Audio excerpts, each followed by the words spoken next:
Alan Watts posed the question, perhaps one of the most important questions of life and living.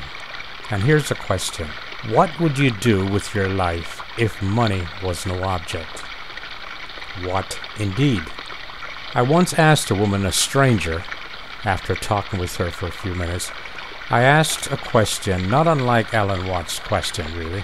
I asked her, what would you do with your life if you won the lotto? That's fantasy, she said. I can't afford to have dreams like that because I have 3 little children to feed and I make $10 an hour. Dreams like that just add to my frustration, she said. Then I added, you live in the richest country in the world. Do you not have access to some of this wealth? She just gave me a very long, blank stare. Wealth, of course. Lots of money, lots and lots of richness right here. But for whom? I'm not an educated person. Perhaps I'm not as educated as I should be. So, please bear with me and my naive observations. But it seems to me that there are basically 2 kinds of education. An education to be enlightened, that is, to be the best human being possible by knowing and practicing love for our fellow human beings, respecting and saving nature, by learning and absorbing the wisdom of the great philosophers, and by developing your heart's desire, whether it be carpentry, gardening, painting, acting, writing, and let's not forget teachers and nurses, 2 professions when done properly out of the love for people and humanity. They are no greater professions on earth. But that's my personal opinion. Whatever. Present-day liberal arts college seems to do a very good job doing precisely that. Then there's the education to be a worker. Work to make money. Live your life to work to make money. That's it.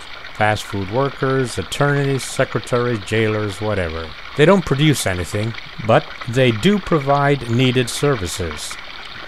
The ideal situation, I think, is to make money doing what you love. Unfortunately, that's rarely ever done. Assuming there's a choice, doing what you love and not becoming rich, or sacrificing what you really want to do for the sake of making lots of money. That's quite an interesting choice, isn't it? What right does one have, really, to criticize the other? No right whatsoever. Giving up the chance of being rich for the sake of happiness is a personal choice. I may be wrong, of course, but I think the sole purpose of life is to be happy. I may be wrong, but I do think we see what we want to see, and we bring onto ourselves all the maladies that we wish to bring onto ourselves. Though not always, of course. I may be wrong, but I believe that this earth is, in fact, Eden, if we choose to see it that way. Personally, I have no desire to own things, but make no mistake about it, I do wish to have the use of things.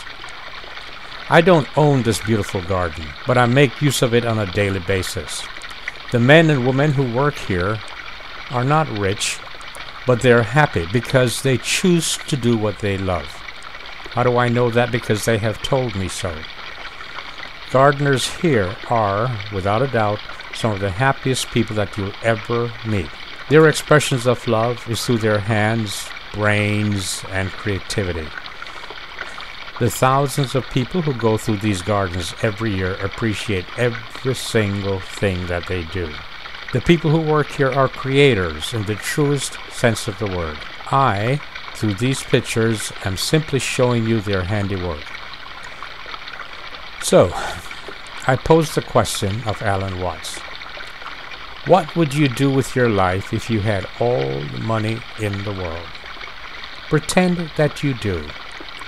And may I suggest that you begin to pursue what you truly love. After all, you can't take your money with you. But satisfaction of doing what you love is priceless. And who knows? Maybe, just maybe, what you have done out of love may last and inspire others long after you're gone.